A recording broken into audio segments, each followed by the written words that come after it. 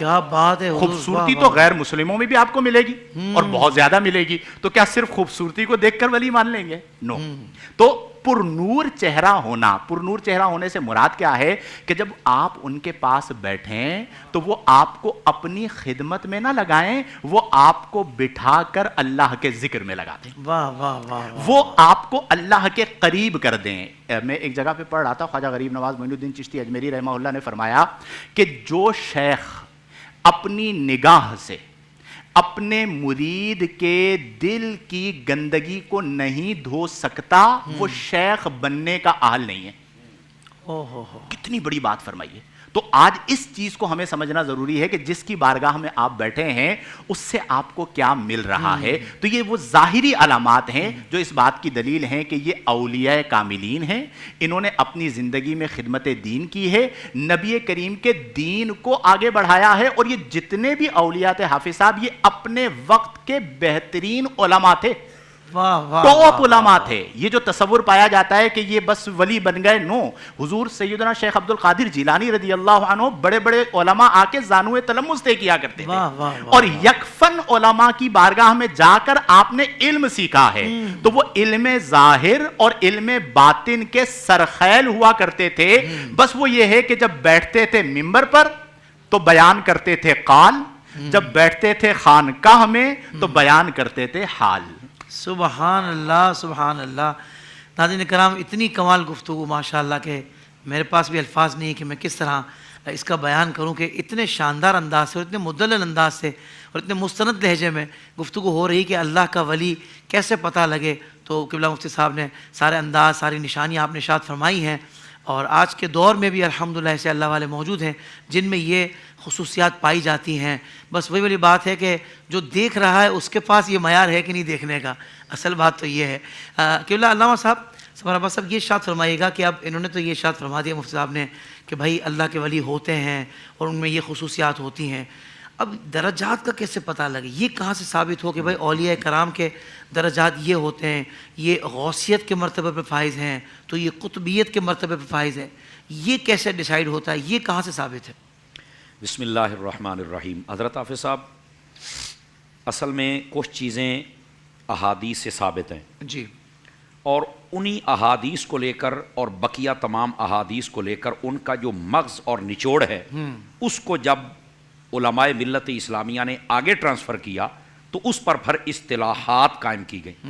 ہمارے کئی لوگ تقاضا کرتے ہیں کہ آپ یہ جو لفظ استعمال کر رہے ہیں نا، آپ یہ لفظ ہمیں قرآن یا حدیث سے دکھا دیں۔ ہر چیز کا تقاضا نہ کیا کریں، کسی چیز پر امت کے صالحین، علماء، ائمہ اگر اتفاق کر جائیں تو اس چیز کو بھی مان لینا چاہیے۔ بالکل صحیح۔ مثال کے طور پر جو بندہ یہ زیادہ شور مچائے، سب سے پہلے اس کو چپ کروانے کا بہترین فارمولہ لے لیجئے، پھر میں حدیث بیان کرتا ہوں۔ نہیں جی، آپ جو بات کر رہے ہیں آپ مجھے نہ قرآن و حدیث سے ثابت کر دیں۔ میں کہتا ہوں آپ کس کے بیٹے ہیں؟ میں جی خالد ولد ساجد، میں ساجد کا بیٹا ہوں۔ میں نے کہا قرآن و حدیث سے بتا کہاں لکھا ہوا ہے، ثابت کرو۔ کہہ رہا نہیں یار، سارے کہتے ہیں میں ان کا بیٹا ہوں، میرے باپ کی شادی ہوئی تھی اس کے بعد میں ہی پیدا ہوا تو سارے مجھے بیٹا کہتے۔ تو مسلمانوں کے کہنے کا بھی کچھ اعتبار ہے نا۔ تو اگر یہاں پر اعتبار ہے تو باقیوں پر بھی اعتبار کر لو یار۔ دیکھیں آپ حضرت سیدنا فاروق اعظم رضی اللہ عنہ آپ کی ہسٹری کو پڑھ لیں، جتنے حکومتی شعبہ جات ہیں سارے آپ نے قائم کیے، کسی نے نہیں کہا آپ حدیث ہمیں نکال کے دکھائیں۔ جی واہ، خوبصورت اس کا مطلب یہ ہے کہ کچھ مثال چیزیں ہوتی ہیں جس پر مسلمان متفق ہو جائیں، فائدے والی ہوں، اور کہیں نہ کہیں سے اس کی شاخ قرآن و حدیث سے ملتی ہو تو اس کو قبول کر لینا چاہیے۔ واہ واہ واہ۔ تو اسی طرح یہ جو ولایت کے درجات ہیں کیا بات ویسے تو احادیث میں موجود ہیں۔ حضرت سیدنا ابو درداء رضی اللہ تعالیٰ عنہ، آپ سے یہ روایت مروی ہے، نوادر الاصول کے اندر حکیم ترمذی نے اس کو لکھا ہے۔ وہ فرماتے ہیں کہ نبی پاک صلی اللہ علیہ وسلم نے ارشاد فرمایا، بے شک انبیاء زمین کے اندر یہ اوتاد ہوتے تھے۔ اوتاد وطد سے ہے، اس کا معنی کیل ہوتا ہے جس کے ساتھ بالکل مضبوطی رہتی ہے، یہ چیز بنی ہوئی، اس کے اوپر جب کیل لگ جائے، میخ لگ جائے تو یہ مضبوط ہے۔ تو فرمایا یہ زمین کے اوتاد ہوتے تھے۔ جب مجھ پر سلسلہ نبوت بند ہو گیا، میرے آقا کریم علیہ السلام فرما رہے ہیں، تو اس کے بعد اللہ نے میری امت میں ایک قوم پیدا کر دی جس کو اللہ رب العزت نے یہ مقام و مرتبہ عطا فرما دیا۔ نبوت کا سلسلہ تو بند ہے لیکن وہ جو صفت اوتادیت تھی وہ اللہ رب العزت نے میری امت میں ٹرانسفر کر دی تاکہ یہ دین کا جو نظام روحانی ہے یہ قیامت تک کے لیے برقرار رہے. واہ واہ واہ. پھر پوچھا گیا ان کی کیسے مقام و مرتبے تک پہنچتے. فرمایا نہ نماز کی وجہ سے نہ روزے کی وجہ سے, یہ تو پہلے ہی فرض ہے. وہی بات جو حضرت مفتی صاحب قبلہ نے بڑے خوبصورتی کے ساتھ ارشاد فرمائی. فرمایا تقوی, طہارت, اخلاق, سچائی, حسن نیت, اچھائی, عمل, جذبہ محبت. فرمایا یہ وہ چیزیں ہیں جو ان کو افضل بھی کرتی ہیں اور اس مقام و مرتبہ تک بھی لے کے جاتی ہیں. کیا کہنے. اللہ رب العزت نے ان کو اپنی رضا و علم کے لیے منتخب فرما لیا ہے. فرمایا ان میں 40 صدیق ہوتے ہیں. جی. اب آ گئی نا, دیکھو اوتاد کا لفظ بھی روایت میں آ گیا, صدیق کا لفظ بھی روایت میں آ گیا. 30 خلیل ہیں, رحمان کے خلیل کی مثل ہوں گے, یعنی حضرت ابراہیم علیہ السلام کے قلب اطہر کے مطابق ان کی روحانی تربیت ہوگی. بہت اچھا. یہ تیسرا لفظ خلیل کا بھی آ گیا, تو اس کا مطلب کچھ ٹرمیں تو ہیں حدیث شریف کے اندر. حضرت مولا مرتضی شیر خدا مشکل کشا رضی اللہ تعالیٰ عنہ آپ تشریف فرما ہیں. آپ سے ایک بندے نے بات کر دی کہ آپ شام والوں پر لعنت کریں. یہ بڑی سننے والی بات. شریح بن عبید بھی اس کو بیان کرتے کہ میں وہاں بیٹھا ہوا تھا جب یہ بات ہو رہی تھی, اور مسند امام احمد کے اندر امام احمد نے اس کو لکھا ہے اس بات کو. فرماتی حضرت مولا علی شیر خدا نے فرمایا کہ نہیں, شام والوں پر میں لعنت نہیں کروں گا. کیوں؟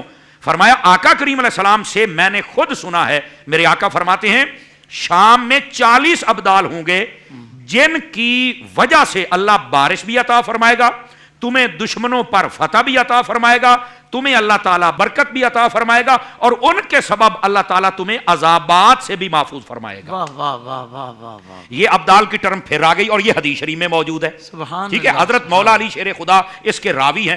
مزے کی بات یہ امام سیوطی نے لکھا یہ جو روایت ہے اس کے 10 سے زیادہ طرق موجود ہیں, یعنی 10 سے زیادہ طریقوں سے اس کو بیان کیا گیا. اس کی سندیں اتنی زیادہ ہیں, یعنی مقبول ترین روایت ہے. سبحان اللہ. اس کے اندر کوئی کلام نہیں کر سکتا. یہ دوسری روایت. اب تیسری سنیے. امام ابو نعیم حلیت الاولیاء میں لکھتے ہیں نبی پاک علیہ السلام کی یہ روایت, فرمایا میری امت میں 500 خیار ہوں گے. یہ جو لفظ خیار ہے یہ سارے صوفیاء کا سمجھو کہ اجتماع اس ایک لفظ میں آ گیا. خیار خیر سے ہے, بہتر سے ہے, بہترین سے ہے. اس کو آپ صوفی کہہ لیں, پیر کہہ لیں, ولی کہہ لیں, غوث کہہ لیں, قطب کہہ لیں, ابدال کہہ لیں. یہ باقی جو ٹرمیں بتاتا ہوں کس نے بتائی ہیں, لیکن 500 خیار ہوں گے اور اس کے بعد 40 ابدال ہوں گے. فرمایا ان میں سے جب کوئی ایک فوت ہوتا ہے تو اللہ دوسرے کو اس کی جگہ پر منتخب فرما دیتا ہے. ان کی تعداد کبھی کم نہیں ہوگی. یہ حلیت الاولیاء کی روایت. 500 خیار آ گئے. پہلے دیکھیے لفظ آیا تھا اوتاد کا, اوتاد کے بعد صدیق کا, صدیق کے بعد خلیل کا, خلیل کے بعد اب یہ نیا لفظ آ گیا جو نبی پاک صلی اللہ علیہ وسلم نے یہاں پر خیار کا لفظ آ گیا. خیار. یہ 5 لفظ ہو گئے. اب آگے چلیے.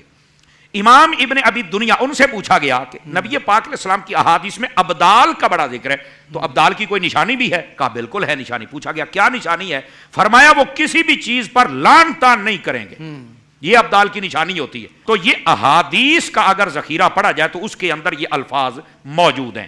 اتنی گنجائش ہے. وہ جو 500 خیار ہیں, اب اس کی وضاحت علامہ جلال الدین سیوطی شافی رحمۃ اللہ تعالی علیہ آپ نے خاتم المحدثین, اور دوسرے نمبر پر امام یوسف نبہانی رحمۃ اللہ تعالی علیہ. امام نبہانی نے جامع کرامات اولیاء اگر ان کی پڑھی جائے تو اس کے اندر انہوں نے پھر مکمل وضاحت بیان کی, اور یہ آج سے نہیں, یہ پہلے سے تھی, انہوں نے جمع کر کے امت کو دی ہے. وہ کہتے ہیں کہ یہ جتنے اولیاء ہوتے ہیں نا ان میں ابدال کا انکار تو کوئی کر ہی نہیں سکتا. کہا کیوں؟ فرمایا یہ حدیث سے ثابت ہے. صحیح. یعنی اس کو جیسے حضرت مفتی صاحب کہہ رہے ہیں یہ منصوص ہے. منصوص کا مطلب یہ ہوتا ہے کہ جو قرآن میں آ جائے یا حدیث میں آ جائے, تو فرمایا اس کا انکار تو کوئی کر نہیں سکتا.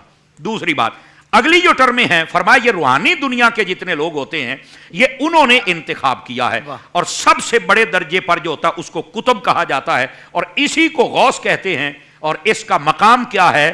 یہ تمام اولیاء کا آقا ہوتا ہے. واہ واہ واہ واہ. یہ پہلی بات. دوسری بات, فرمایا کتب کے بعد آئمہ ہوتے ہیں, یہ ہر زمانے میں 2 رہتے ہیں اور یہ اس کتب کے وزیر ہوتے ہیں. تیسری ٹرم فرمایا کہ اوتاد یہ ہر زمانے میں 4 ہوتے ہیں, شرق اور غرب, شمال و جنوب, یہاں پر ان کی حفاظت کی ذمہ داری ہے. یہ مامور ہیں, جس چیز پر اللہ نے ذمہ داری لگائی یہ وہاں پر اپنے کام سر انجام دے رہے ہیں. باقاعدہ ان کے نام بھی لکھے گئے ہیں. چوتھی بات, فرمایا ابدال یہ 7 ہوتے ہیں اور یہ 7 بر اعظموں پر ہیں. یہ صراط الجنان کے اندر مفتی محمد قاسم صاحب دامت برکاتہم العالیہ شیخ الحدیث و تفسیر میرے استاذ گرامی، آپ نے بھی اس بات کو لکھا ہے اور بڑی شرح و بسط کے ساتھ اس بات کو لکھا ہے. اور اس کے بعد فرمایا ہوتے ہیں رجال الغیب، اور یہ 10 ہوتے ہیں، ان کے اوپر ہر وقت نور الہی کا نزول، اور یہ خشوع و خضوع والے ہوتے ہیں. یہ زیادہ اونچی بات نہیں کرتے، یہ سرگوشی کے ساتھ بڑے دھیمے لہجے کے اندر بات کرتے ہیں. تو یہ ٹرمیں علماء نے لکھی ہیں. اور جیسے باقی چیزوں کو تم نے قبول کر لیا کہ یہ مسلمان اور صحابہ اور اہل بیت سب نے دی ہیں، تو یہ بھی وہیں سے آئی ہیں، تو ان کو بھی قبول کرنا چاہیے. ان کا اصل ماخذ یا قرآن ہے یا حدیث ہے. میں نے صرف 4 احادیث اور اس کے بعد ان 2 علماء کا حوالہ اس لیے دیا کہ ان کا تعلق حدیث کے ساتھ ہے، یہ کوئی نئی ٹرمیں نہیں ہیں. کمال کر دیا علامہ صاحب، سبحان اللہ سبحان اللہ. ناظرین کرام، معزز علماء کرام کا دل سے شکریہ ادا کرتا ہوں کہ آپ نے اتنی خوبصورت گفتگو اتنے مختصر وقت میں فرمائی. جی جی جی مفتی صاحب ضرور. تو ایک جملہ رہ گیا تھا، اختتاماً میں وہ کہہ دوں. وہ آخری جملہ بھی ہمارے یہاں عمومی طور پہ جو عوام ہوتی ہے نا، وہ کرامت کی طالب ہوتی ہے اور کرامت کی طرف جاتی ہے اور کہتی ہے جی ولی کو پہچاننا ہے یا ولی کو دیکھنا ہے تو کرامت دکھائیں. تو اہل دل نے لکھا کہ اولیاء وہ ہوتے ہیں جو کرامت کے نہیں کریم کے طالب ہوتے ہیں. واہ واہ واہ واہ واہ واہ، سبحان اللہ سبحان اللہ. کرامت کے نہیں کریم کے طالب ہوتے ہیں واہ واہ، کریم اور کے طالب کرامتوں کو چھپانا چاہتے ہیں چونکہ وہ بڑی آزمائش ہوتی ہے. اللہ. تو یہ علامت بھی ہم اگر دیکھ لیں کہ کریم کی طلب اور کریم کا جو طالب ہے، چونکہ مقصود ذات کریم ہے، تو واہ اللہ واہ تعالی واہ. ہمیں ایسے لوگوں کی صحبت عطا فرمائے، آمین، ان آمین. کی نگاہ عطا فرمائے. خدا کی قسم یوں زندگی بدلے گی جیسے مولانا روم کی زندگی شمس تبریز رحمہ اللہ کی نظر سے اللہ بدلی. اکبر. اور پھر انہوں نے فرمایا تھا کہ اپنے مولوی ہرگز نہ شد مولائے روم، تا غلام شمس تبریز نہ شد. میں مولوی تھا، مولوی رہتا، مولوی مر جاتا، اگر مجھے شمس تبریز کی غلامی نہ ملتی. شمس تبریز کی غلامی نے مجھے مولوی سے مولائے روم بنا دیا. اللہ. تو یہ مولویوں کے لیے بھی ایک پیغام ہے کیا بات کہ ہے. اگر مولا بننا ہے تو کسی اللہ والے کی خدمت میں بیٹھنا پڑے گا، کمال، ان کی کمال. نگاہوں میں آنا پڑے گا. پھر جو علم ملے گا وہ علم صدری ہوگا، اور جب شرح صدر مل جائے گا تو پھر آپ کا قال آپ کے حال میں تبدیل ہو جائے گا. کیا بات ہے کیا بات ہے. ہمارے مفتی محمد شاہد مدنی صاحب کے لیے بن ہاشم والوں نے گفٹ کارڈ دیا ہے، اور بن رضوان والوں نے جبے کا تحفہ دیا ہے، اور بیلی پلاسٹک والوں نے گفٹ ہیمپر دیا ہے، اور النعیم والوں نے خوبصورت خوشبو کا تحفہ آپ کے لیے پیش کیا. حضور یہ تحفے آپ کے لیے ہیں، قبول فرمائیے گا. جزاک اللہ تعالیٰ آپ کو برکات اس عطا کی کوئی فرمائے. حاجت نہ تھی. آپ ماشاءاللہ خوبصورت کام کر رہے ہیں. میری ہمیشہ یہ کوشش ہوتی ہے کہ جہاں پر بھی دین کے لیے نافع کام ہو رہا ہو تو میرا بھی حصہ وہاں پر شامل ہو جائے. تو جس انداز میں آپ معزز علماء کرام کے ساتھ خدمت دین کر رہے ہیں، تو میں اللہ کے حضور دعا کرتا ہوں کہ اللہ تعالیٰ آپ کو، آپ کی پوری ٹیم کو استقامت عطا فرمائے، اس کام میں مزید برکت عطا فرمائے، اور تا دم زیست میرے آقا کریم صلی اللہ علیہ وسلم کی خدمت دین کرنے میں ہم کامیاب ہو جائیں. آمین بجاہ نبی. حضرت ایک دعا ساتھ جوڑ سکتا ہوں میں اس میں؟ جی جی بالکل. اللہ تعالیٰ اس کام میں آپ جو ہمارا ساتھ دے رہے ہیں، آپ کو بھی اس میں استقامت عطا فرمائے. آمین. وہ ہمارے یہاں ایک جملہ کہا جاتا ہے صوفیہ کے ہاں، وہ کہتے ہیں کہ صوفی کو بھگانا ہو، ہم تو خیر گناہ گار لوگ ہیں، وہ کہتے ہیں صوفی کو بھگانا ہو تو تکلف کرو، وہ غائب ہو جائے گا. کیونکہ وہ کہتا ہے کہ تکلف میں تکلیف ہے. وہ تو عبادات میں تکلف کا قائل نہیں ہے، تو عام زندگی کے اندر وہ تکلفات کا کہاں سے قائل ہوگا. تو انشاءاللہ آپ سے محبت کا تعلق ہے اور انشاءاللہ قائم و دائم رہے گا. اگر کوئی غائب ہوتا بھی ہے نا ہم جیسا بندہ، تو وہ ناراض ہو کے غائب نہیں ہوتا، محبت میں غائب ہوتا ہے. لیکن یہاں پہ انشاءاللہ ہم آپ کے ساتھ کیا بات ہے. ہمیں حاضر والی محبت چاہیے، غائب والی نہیں چاہیے. جزاک اللہ خیرہ. اللہ پاک مفتی صاحب کا سایہ عاطفت ہم پر دراز فرمائے. بہت خوبصورت شخصیت ہیں، بہت پیاری، محبت کرنے والی، اور ہمیشہ محبت بانٹتے ہیں، پیار دیتے ہیں. اللہ تعالیٰ ان کو سلامتی عطا فرمائے.